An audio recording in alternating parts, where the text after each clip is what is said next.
The audience, the actors, the design team, and the play itself are all parts that make up a production.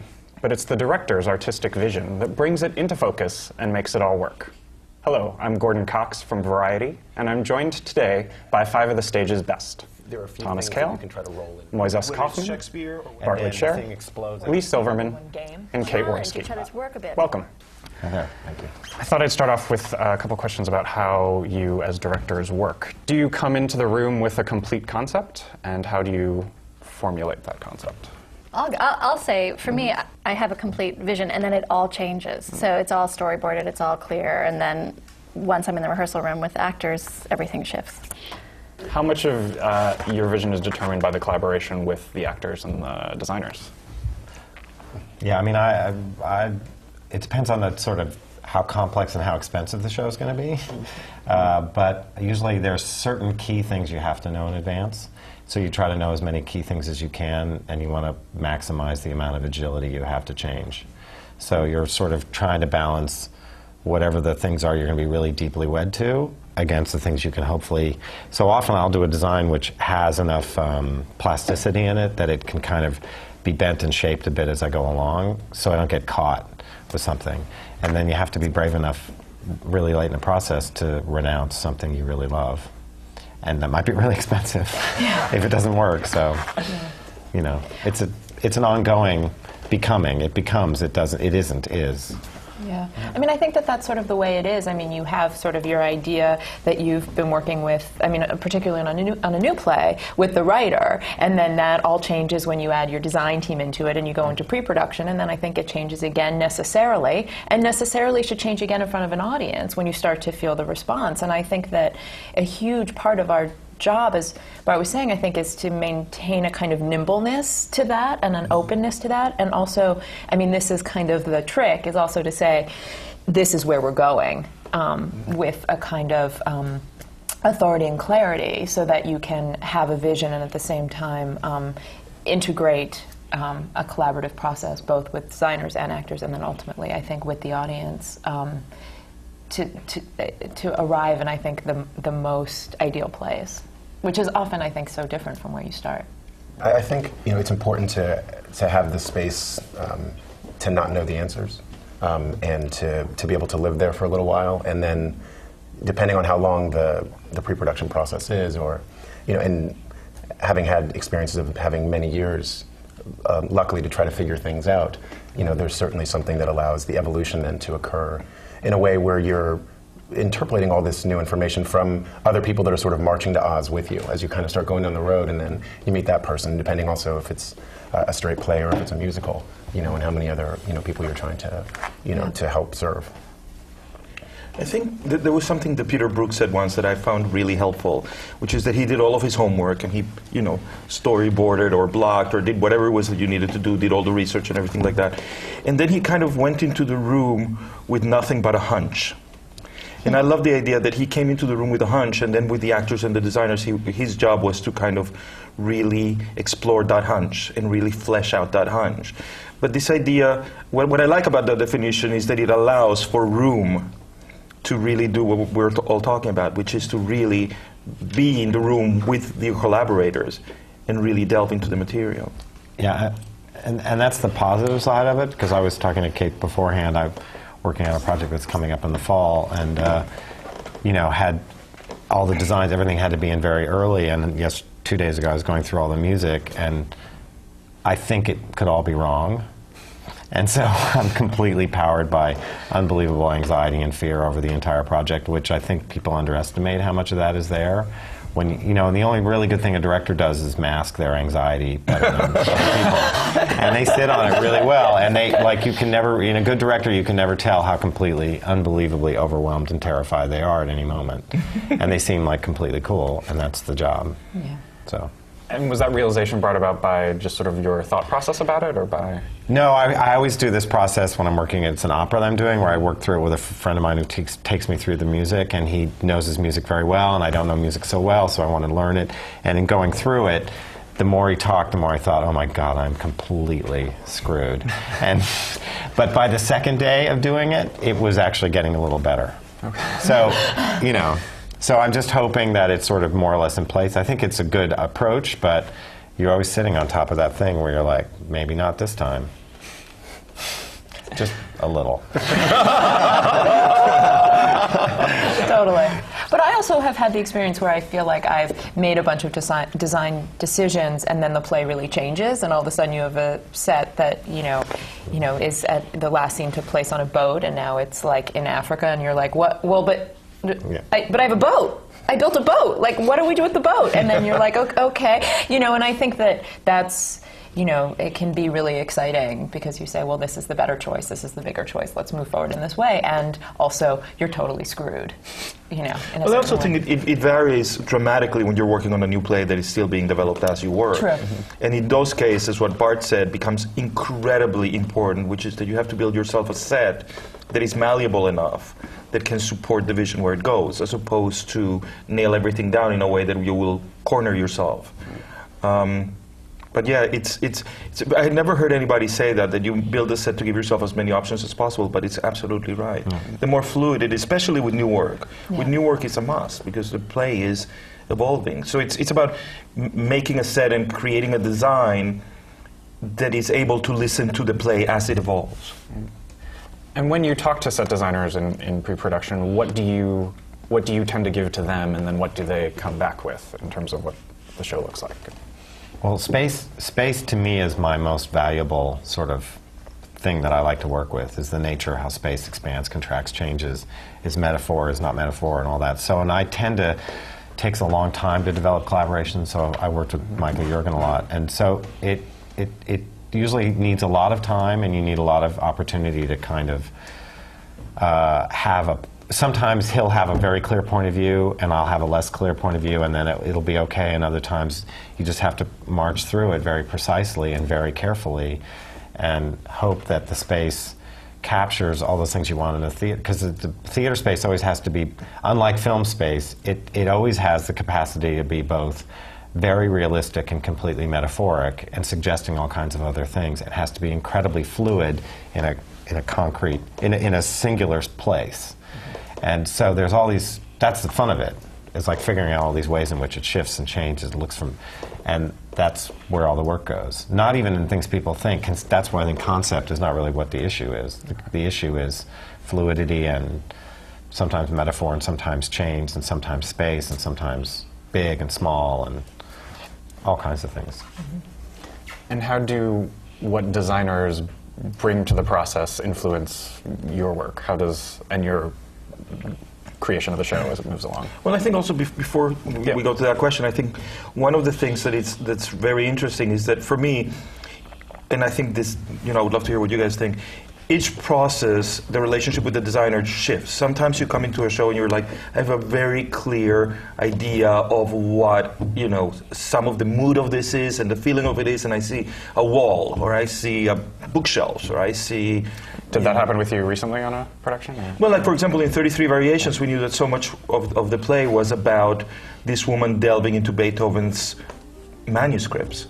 And it was inspired by my trip to Bonn, where I looked into Beethoven's manuscript. So I knew that it was really, that the whole play was going to take place in that liminal space where the three storylines in the different time periods could coexist. And I really did what Bart just said, that I gave me the opportunity to have a lot of shells and really begin to play with them and see how they contributed to the telling of the story and to the thematic exploration that we were doing. Variations on a dance should end with a dance. What an elegant idea, and so elegantly articulated by the master. Other times, you come, you read the play, and you go in and you say, I really don't, it's not coming, nothing is happening. And then the designer will say, well, what about this? Or, and then it becomes the designer's job to really kind of help you flesh out what you don't know you understand.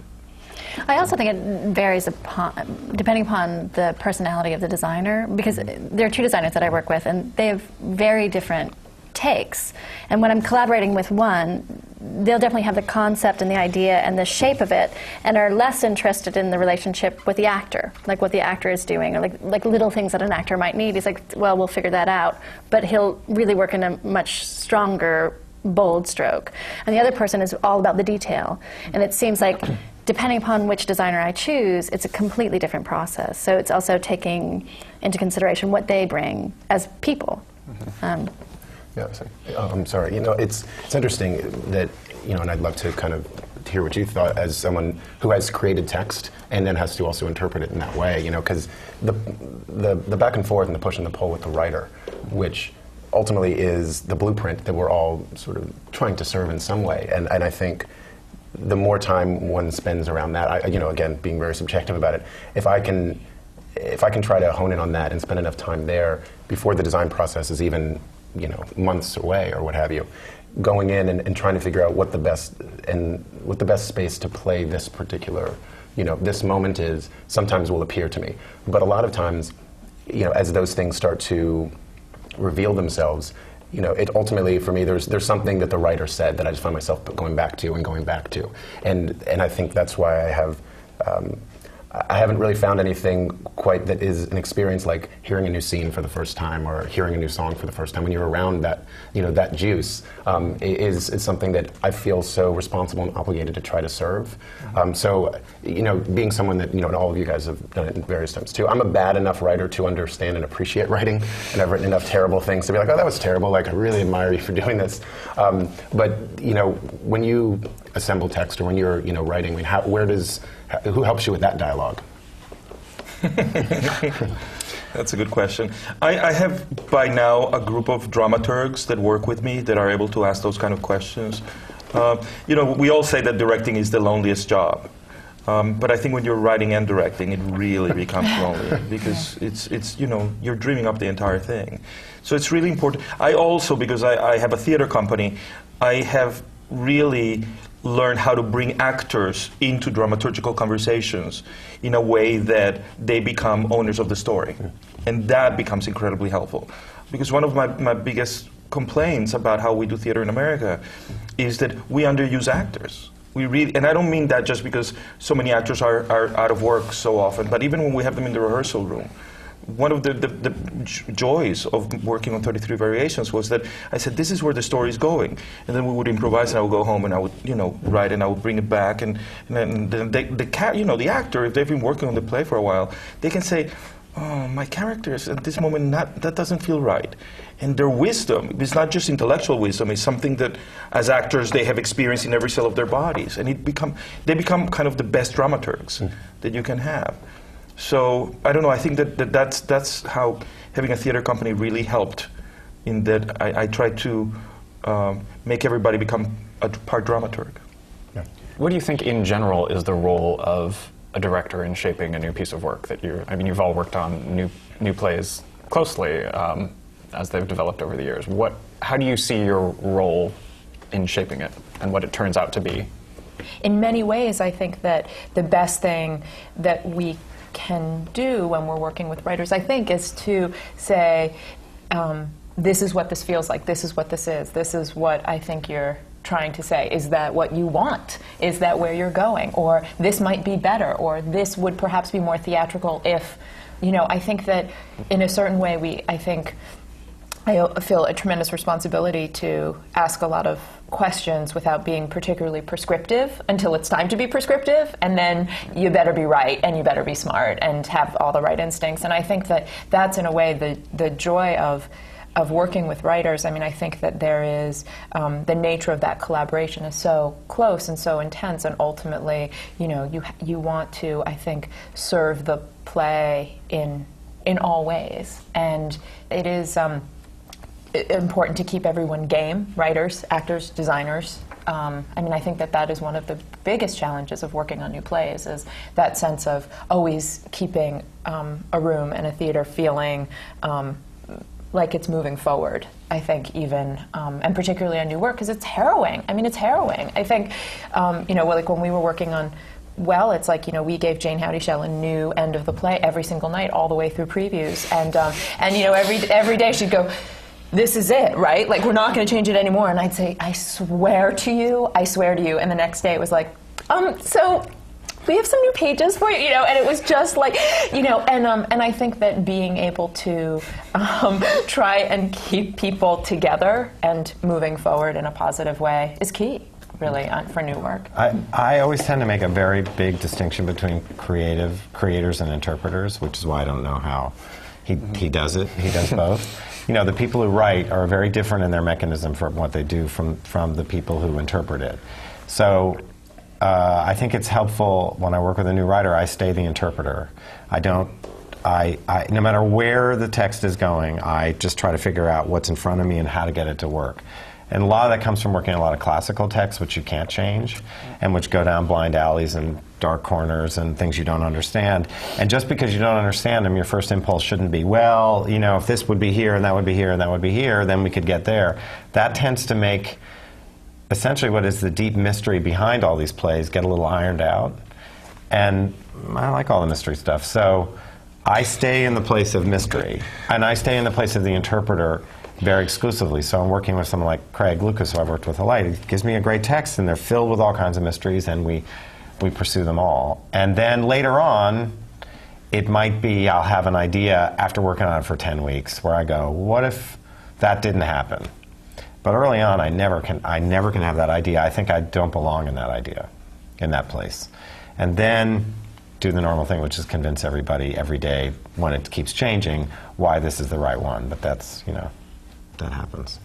Is that how much then of your role is, I don't know, cheerleader or pep rally leader or keeping sort of morale high?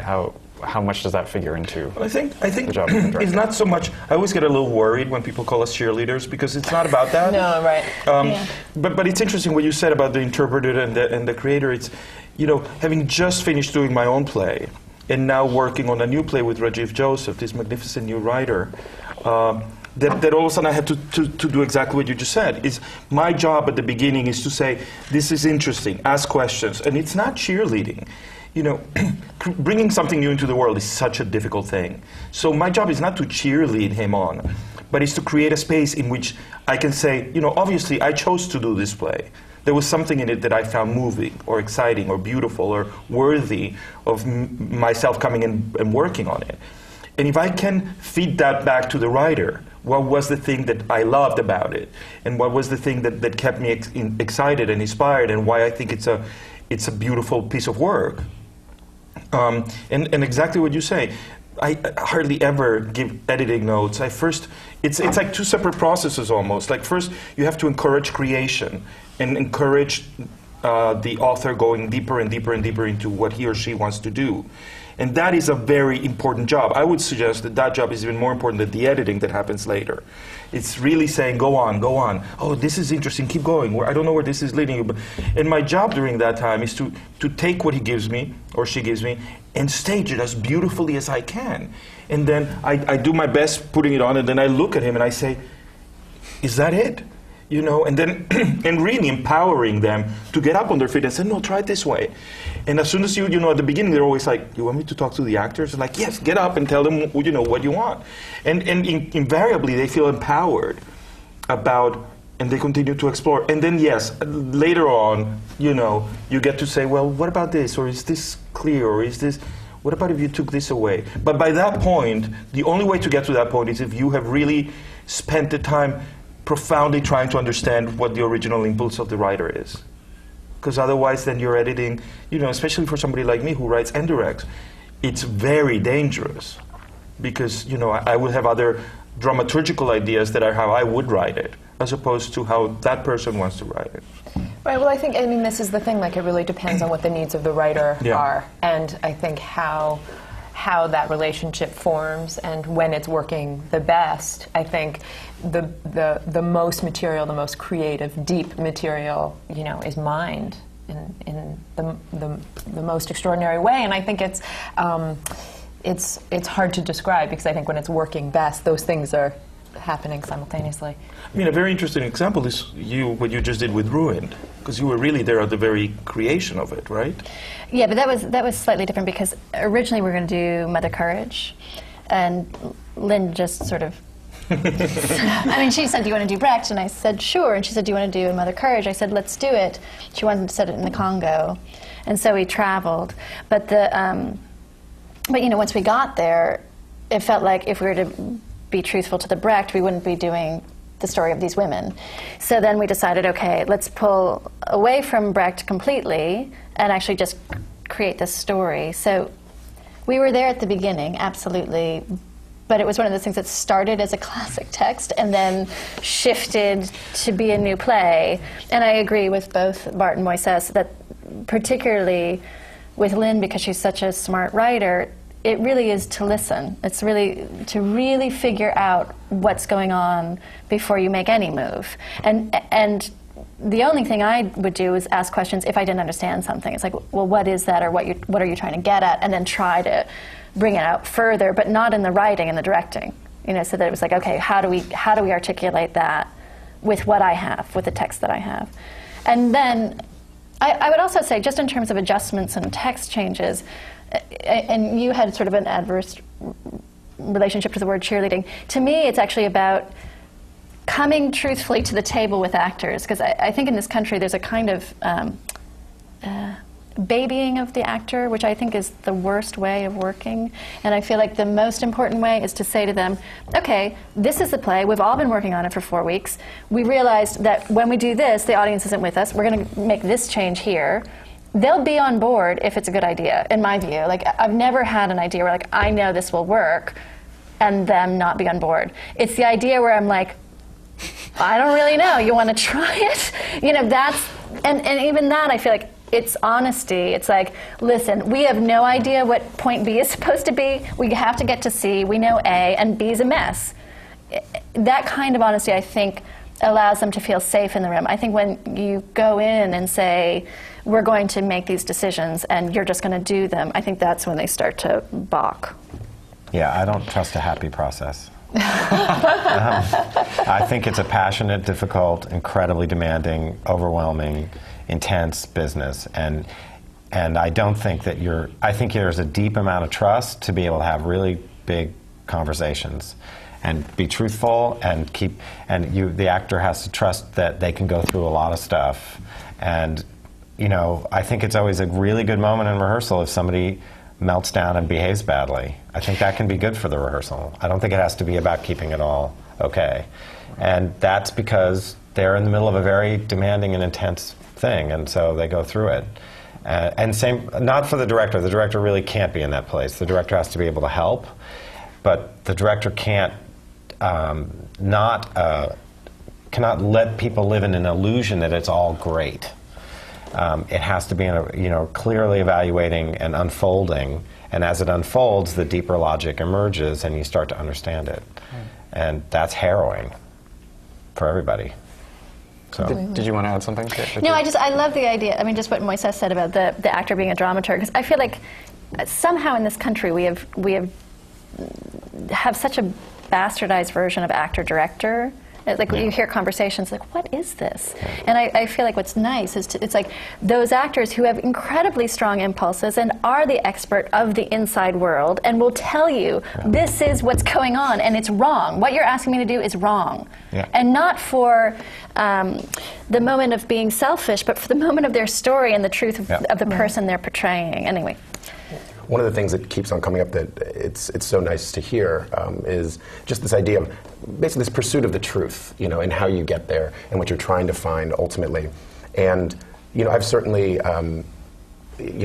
read about the show that I loved, and and you're shocked at how it came about, or you hear that story about it, and I feel like I must be much lamer than those people, because it doesn't seem like any of those really interesting, exciting things happen when I work on things. In a show like Heights, where Lynn had written this version of the show, sort of this proto version that he wrote in college. So when I met Lynn, he already had this 1-year-old baby. It's not like, hey, I have an idea. But he it was like, well, let's start to raise it. And we realized that we needed a lot of other people to help raise this. And we had this very unique experience because Chiara Hudes, who then came on to write the book, because Lynn was writing book music and lyrics for the first 2 years we were working on it. Chiara had this fully formed 120-page script where we'd already thrown out 25 songs. And then it's like, oh, right, we have to make this all of ours. And so it was a very particular kind of job for me, which was to incorporate that, incorporate this new parentage to it, and then you start talking about it being new work and the fact that, you're a music director and you're a arranger and orchestrator and you're a choreographer. who all have to be part of that process in a very profound way. You know, it's about having a room that is whatever it needs to be, whether it's safety or, you know, that's fueled by passion and all those other things, which doesn't mean that we don't disagree in the way we do with our families and the people we love the most, where someone can come in and say, I don't know what this is, but I'm going to put it on the table. And I do find that if someone's brave enough to come in and do that, then I certainly have to be the person to say, well, keep going, you know, and keep on running.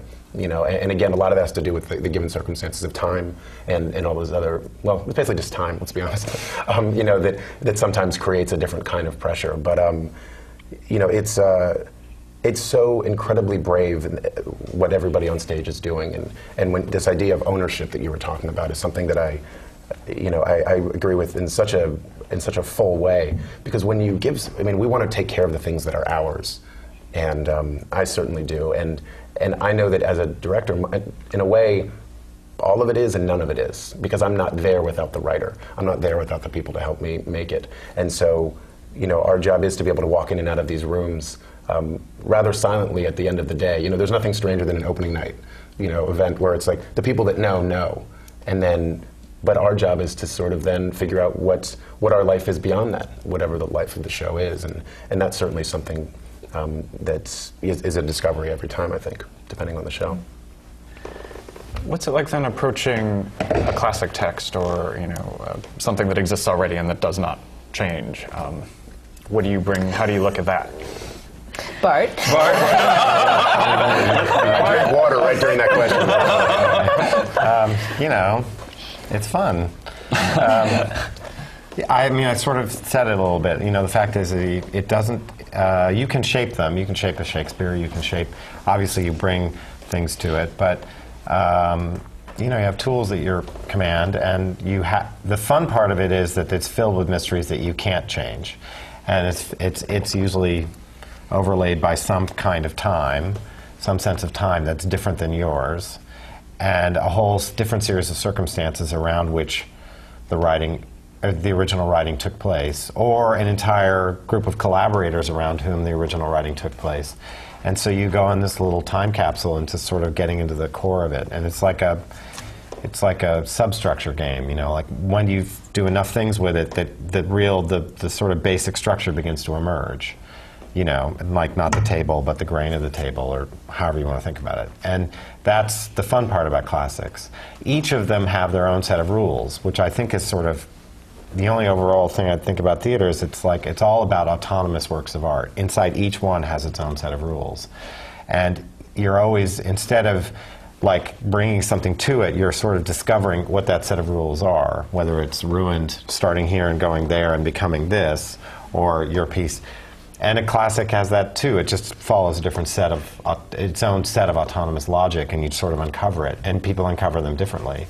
And they're affected by time, their original time, the time they're done, the time they're in, all kinds of things affect them, like big site-specific crazy installations that you do at that time. And, you know, it's a fun process. It's but different than original work. But it also feels like, to me, the most interesting thing about doing a classic is the clash between what was important then and relevant then and what's important now. And that dialogue, I think, is the most interesting. And to edit and cut when you need to. And the skills required to do what it was then and the skills required to do it now are all often at work. And you learn a lot about all kinds of things. We're trying to either replicate or get inside of that while you're, you know, and so you learn a lot. And it's very good when you go to do something original because it builds a lot of muscle. You get like, it's like working out. You build a lot of muscle for what you bring to a new work. It's also easier to do new work because you can turn to the writer and say, what does this mean? Yeah. You know, I mean, you get an answer. It's like a cheat sheet. I have the opposite opinion. Oh, really? I was just Yeah. going to say, I've it's always so much felt like that was easier. the opposite. Yeah, no, because I think you're in this unknown place when you're doing new work where it can go around any corner, whereas, you know, King Lear's King Lear, it's good, and you're Yeah, not... but no one will be able to answer, what does this mean? If you have a line question, you're like, what does that line mean? Yeah, I like asking that question a lot, though. So I don't know. But isn't it like, I guess I always felt like it was sort of, when you're groping around in the dark, no matter what, but when you know what the end point is, you're sort of groping around in the dark with an end point, as opposed to not knowing what the end point might be on a new play. Right. I guess that was just the way that's the part of it. That's the part I agree with you about. You don't know, and it can go around any corner, and the writer has mysteries inside of them that are not present when you're dealing with a nice dead text. Yeah, like you at least know sort of where you're gonna. Yeah. I don't mean it that way. I'm just saying for fun. There's also something, this idea of what we're talking about. It's not necessarily that it's classic or not. We're just talking about something that existed before. And I think there's this idea that exists that to be relevant, you have to be contemporary. And I think that South Pacific is a pretty wonderful example of if you find a way to tell the story in the moment and understand the world that it came from, then all of a sudden it's relevant. And so I think that, this idea of exploring and discovering all of these things, I mean, the fact that they might have endured has made them classic. But there's also, whether you're dusting off something that no one has done since 1928, there's still that excitement. It's like being an investigator. And I think, that's part of this job that we don't get to talk about a lot. That's a lot of the joy. Yeah, it's just different muscle. And the people working on new text, whether you're working on new text, takes a very special intuition to support and guide the writer, which is different than when the text is already written and you're just digging it out. They're just different things and bring out different impulses. I'm sorry. No, there are two things about work on a classic text that I particularly love. One is that the archaeological part of it, right? That you're doing an archaeological dig and you're finding all of these incredibly beautiful pieces. And by the end, what ends up being on the stage is not only the pieces that you found, but everywhere where the shovel went in. Every place where you dug will find its way onto the thing. But the other thing that is a real true joy is that whether it's Shakespeare or whether it's Beckett or whether you are sharing the room with some incredible minds. Yeah. And you spending weeks talking to these incredible minds. And I profoundly believe that the text carries so much more than just the words and the ideas. It carries something about the spirit of the people who made it. And you get to really share with that.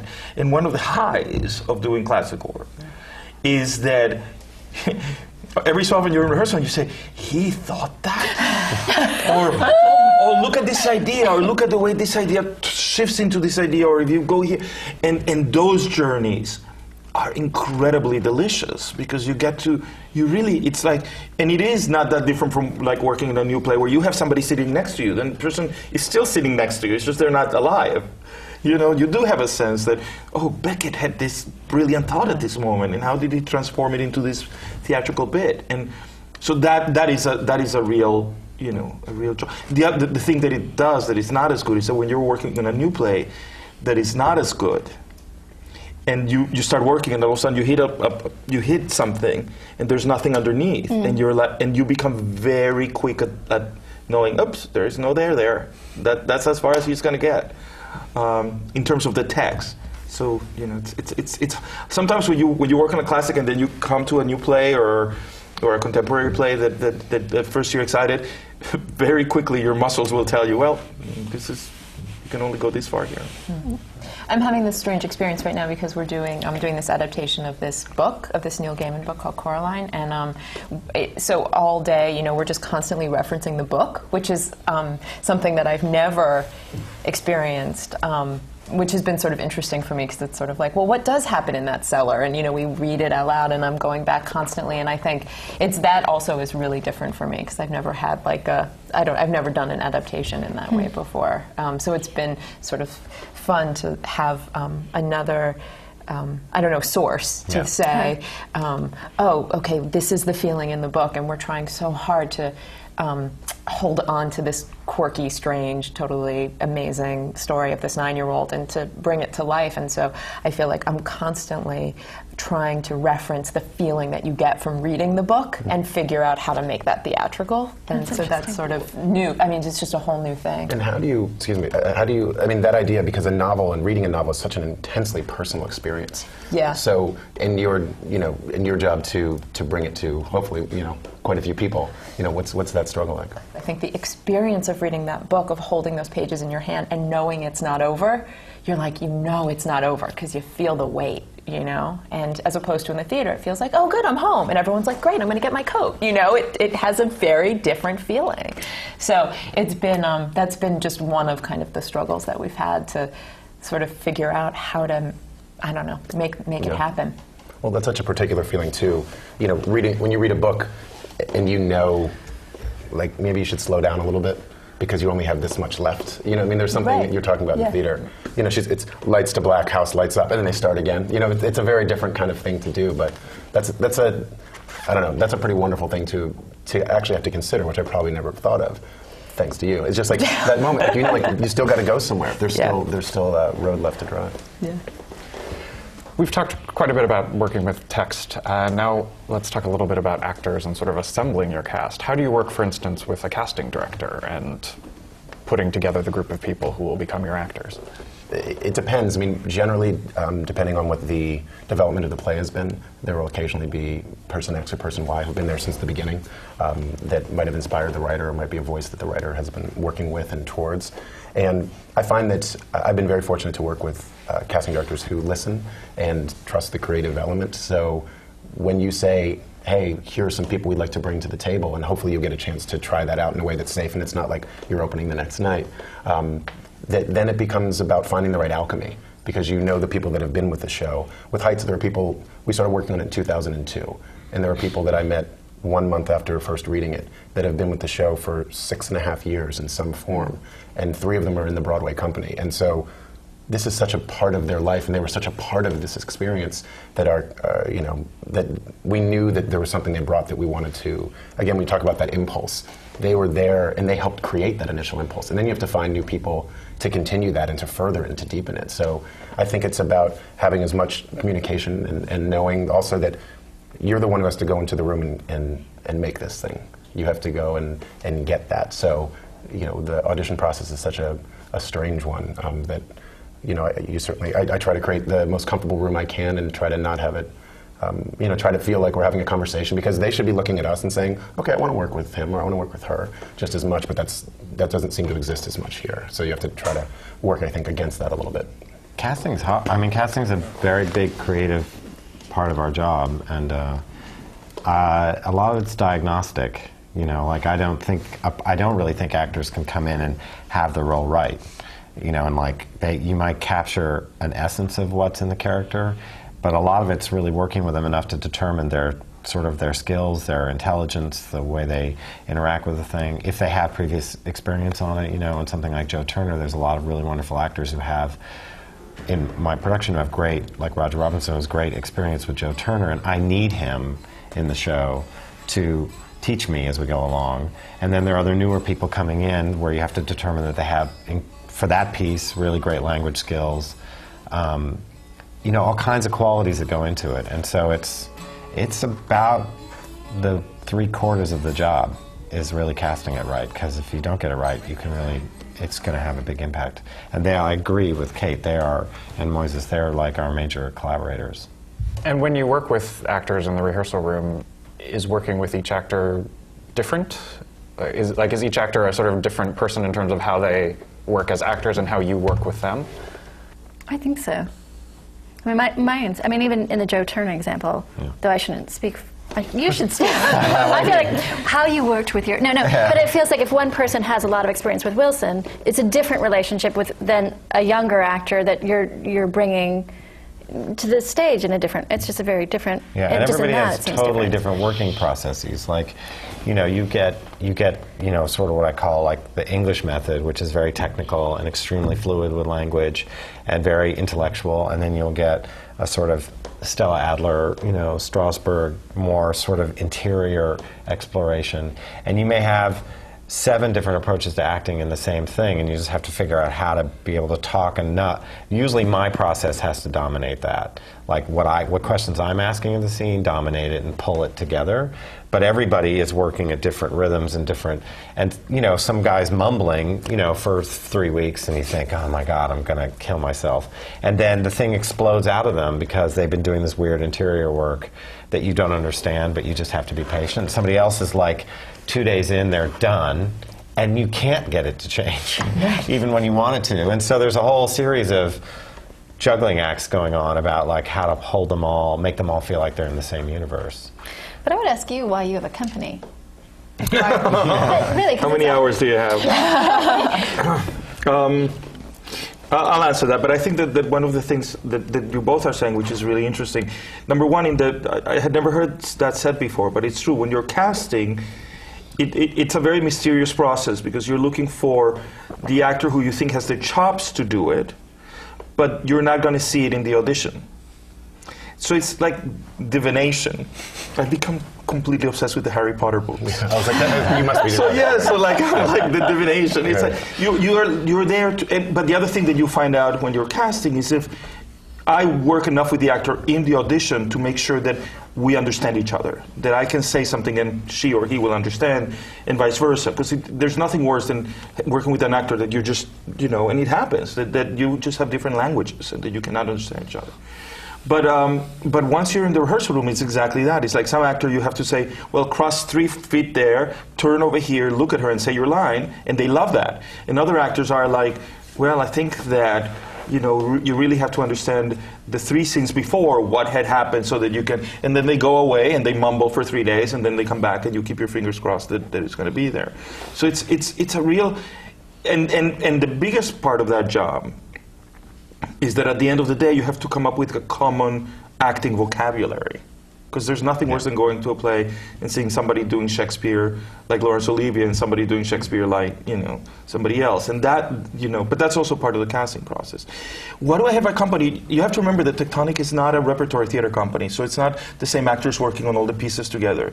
It's much more of as a community of artists who are posing the same questions about theater. And so Michael Emerson was in Gross Indecency, then he couldn't do the play of Laramie Project. He was in the movie of Laramie Project. Now he's become a superstar because of Lost. Hopefully we'll get him back to do another play. So it's about, we get together as often as we can, and we come up with ideas, and we come up with projects, and we cast according to who's possible. But what that has given me is the possibility to create a group of people around whom I can create new work. And that's very exciting. Okay. Can directing be taught? Well, it has to be learned. Yeah. It doesn't come out of nowhere. So whether one person can teach only one other person what directing is improbable, but I don't think anybody here could say you might have a talent for it and an intuition for it, and there may be a lot of influences that pull you toward it, but you have to learn it. And where and how that happens, whether it's through a mentor, whether it's through a particular teacher, whether it's through there's a lot of ways to that, but I don't know. I've run into very few people who came out directing and were great at it. Maybe one I could ever talk about. And so Who is that? I always thought that was Peter Sellers, You know, because I saw him at 25 do something that was so unbelievable and so off the charts that it was incredible. He's this great American director. But he'd been directing since he was 12. Yeah, and that also might have he been did, why. didn't he do a play a month at Harvard? Yes, and he Something started like when he that. was 12. You're only proving to me that I'm wrong. I know, I'm just curious. I was wondering what you're saying. Not that he's not a genius, but And he he didn't is, come but- up. The work I saw for a 24-year-old was so unbelievably great that it was kind of off the charts to me in terms Okay. of how quickly he'd learned or however he'd learned. And so, I had a friend who said, I need an outside eye. I'm directing something for the student production. And Wesleyan has this wonderful group that basically says, here's $50, here's 4 lights, you're in the basement of the gym from April 1st to April 3rd. We don't care what you do. And so you have to learn how to produce, you have to learn how to do, you have to learn how to make. And I think that what you're talking about also, hearing about Peter Sellers, because when I came out of college, I thought, all right, there's a lot I need to know. So I just wanted to go and find a theater. And I was in ASM for 18 months. And that was basically where I learned how to do all the things that I'd never knew. I mean, from driving a 15-passenger van to sweeping a stage to running a spotlight, those are things I didn't have, in my toolbox. And so the thing that's also tricky, and I guess we've all, probably could speak to it, is I didn't know how to learn unless I was doing it.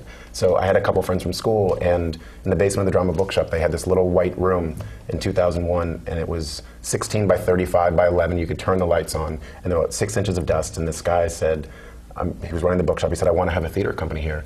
can you make this into a theater? And we said, if you buy some black paint, we can start. And he literally gave us a desk and a phone and a computer and said, I just want you to do something as much as you can. And so for 3 years, every week, we thought we had to do something or he was going to kick us out, basically. And so at least we had a chance to throw it up against the wall. And that's what I think is so hard coming out is, how do you develop? How do you see it with an audience? How do you interact with those things? And that's I think what part of the struggle of being a director is. It's safe to say that you can teach craft. You can teach craft. You know, what happens between craftsmanship and artistry, that's always that gap that, you know, nobody has ever learned how to fill. You know, there are some better teachers who inspire and aid you in that final journey, but, you know, I don't know that can be taught. I mean, I've been blessed. I've had great teachers who, you know, I had this one teacher that when I finished working with him, I thought, you know, what he was teaching me was not how to direct, but how to be an artist. And that was incredible. That doesn't mean that he taught me how to be an artist, but he taught me what questions to ask to continue doing that. And so what was the path? For the rest of you, how did you find directing, or how did directing find you? I was in high school. I was, for whatever reason, very interested in Vietnam veterans. I think because, I will not say my age, but there's there's a gap between what we were taught from our parents and who we were, and there was something about this war that intrigued me. And so I went, I don't know what I was doing, but I was interested in talking to Vietnam vets, so I went to the VA hospital and talked to a bunch of vets and said I want to make a theater piece. And so anyway, I had sort of a hippie teacher, and he was like, well, we'll do this. We'll have the VA guys, and we'll have some students, and we'll make a piece of theater about the Vietnam War. Anyway, it was probably a terrible piece of theater, honestly. I'm sure it was probably a ridiculous and bad piece of theater. I had directed it. But what was amazing to me afterwards is there's conversation that happened that I thought this theater piece is the only thing that would have brought this conversation together. And it was between, I remember a friend of mine's parents are real hippies, and then this guy who is in the Vietnam War, had been in the hospital since then, had never seen a piece of theater or film about the Vietnam War because he was scared what it would bring up. And they had this discussion where they were just in tears with each other about something that happened historically. So then, I guess for me it was this interest about a cultural divide, and then having this theater piece that could actually bring a connection together that I thought was fascinating. And then from there I trained and blah, blah. But that was when I was 16. But I was lucky enough to see Kate's work when she was first working at ART as a student who worked up to that, because she did a production with my wife was in it, of Master Builder, and it was incredibly extraordinary. And for a young person, you're always, I mean, and as a director, you're always excited, incredibly excited to see another great director, because we really desperately need each other in that way. We're very competitive people by nature, I believe. But really, truly, all directors I know are never happier than when they see a great piece of work. Yeah. And really, like, thrilled and overwhelmed and lifted up by it. And I remember seeing Kate's, and she was, 27, very, young. I mean, maybe as young as Peter Sellers when I remember seeing his.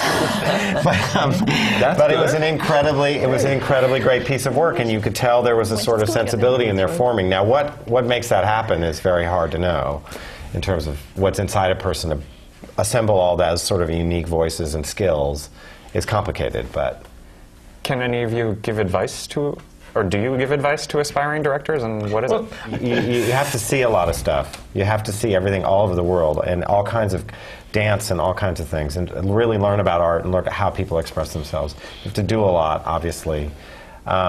It's always really helpful to find somebody who's a model for you, even if you end up rejecting everything about them, somebody who inspires you greatly, whether it's in film or in whatever else. And the last one's a little bit off the wall, but it's, stay out of debt. Yeah. Is always a big one, because debt is the one thing that can prevent you from having the freedom to stay in that place of being an artist as long as possible without having to kind of go to the other side. And rampant capitalism that we live in makes that extremely difficult because of all the other pressures about living. So if you can, that's always my sort of short version of that. But that's fantastic. I've never heard it that clearly. I would add just one thing: get a master's in fear. Learn how to deal with fear. Mm-hmm. That's it, because it's going to be prevalent in the entire creative process, no matter what you do. And the more you can learn how it works for you. And, and a great friend who's once said to me, for me, fear is great because fear is fuel. Yeah. So this person had managed to find how fear was transformed into fuel, and all of a sudden that was such a great thing. It's funny, I said that, and you can see how everybody go, Yeah, exactly right. I pulled that out. Yeah. The other thing is about seeing each other and about seeing Yeah. other directors work. That's so incredibly important because that's where the conversation takes place. I always say that I was telling Tommy earlier today that being a theater director is like having sex. Is you don't know how any of your friends do it. So the only way that you find out is by going to see their work and by talking to each other. But I also wish we had it more, just both for education and for my own education. I wish we were more combative with each other, because I feel like there's so many ideas, and I feel like it's like I'll go to see something and then I have all these private thoughts. But it feels like wouldn't it be great if we could actually trust each other enough to actually fight a bit and Yeah. challenge each other's work a bit more. It's always been my thing about I always find the English to be incredibly collegial, and they always seem like they all know each other and they're all whatever. And I always find that in Americans we're sort of trapped by a lot of things that. For me, the next great step would be creating a greater level of collegiality where there were like opportunities to always be there in some way for each other, because I think that's what creates the next generation of artists, is to feel that sense of support. Because you do feel it in the English system. They really do kind of in their own way. They're tough on each other, but they look out for each other. But we're all in completely separate pods where we kind of all, and because it's a very competitive and difficult field with no clear path to it, you find that it's harder to feel that level of support for each other. But I know I've known Kate a long time, and I'm meeting Lee, and we know each other. And the idea that we could actually be in a room talking more is really, I think, the next great place we all need to go, if possible. Do you ever use each other as resources in terms of, I don't know, hey, I need an actor, do you know anyone, or something to that effect? Or? We have. Absolutely. Yeah, I think it just depends. I mean, And we have, yeah. And you've given me notes. In a good way, in a good way. Yeah. Yeah. Not like a...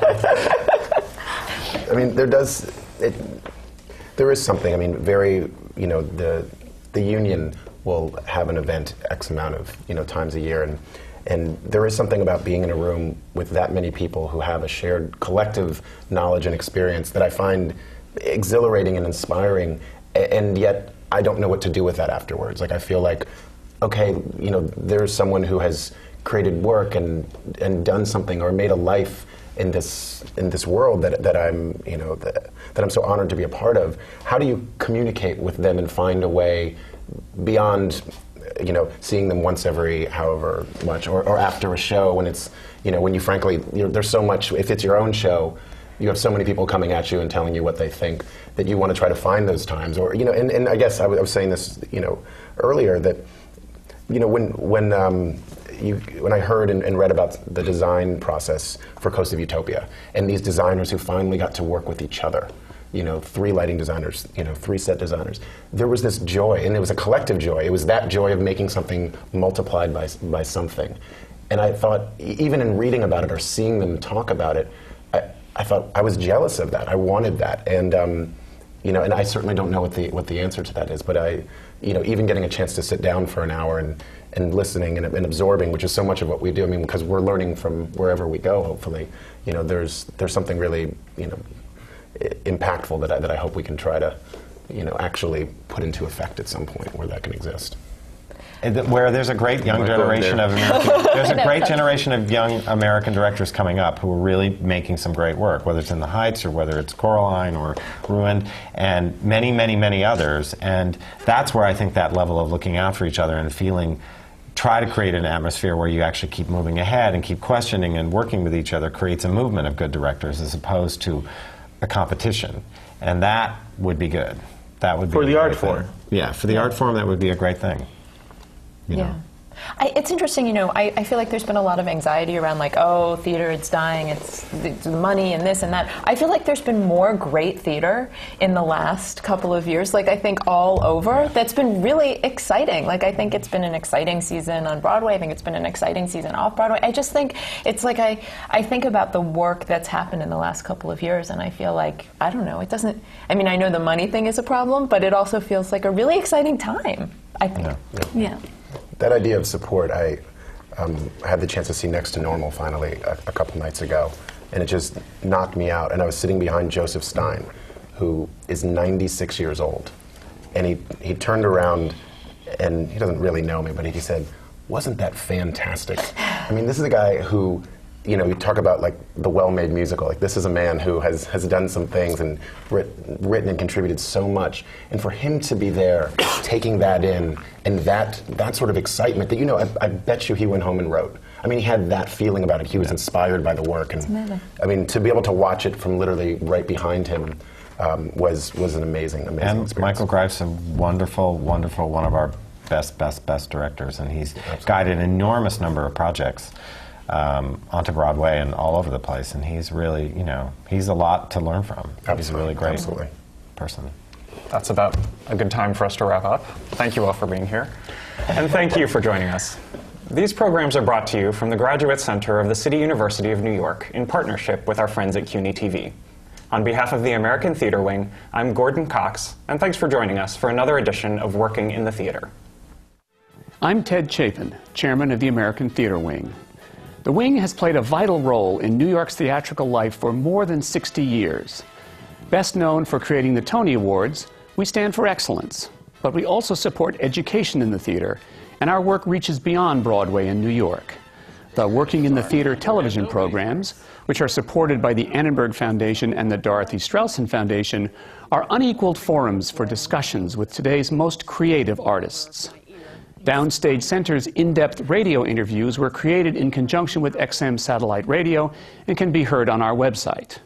Our annual theater company grants support New York not-for-profits, and since they began, have distributed nearly $3 million. We are also pleased to be the home of the Jonathan Larson Grants, which support emerging composers and lyricists. For people who are starting their careers, we have a 2-week boot camp for aspiring actors from colleges across the country called Springboard NYC. And our theater intern group provides a forum for young people who are starting their careers to build a professional network. All of the American Theater Wing's educational and media programs are available for free on demand from our website, americantheaterwing.org. Thanks for your interest in the Wing, and thanks for watching.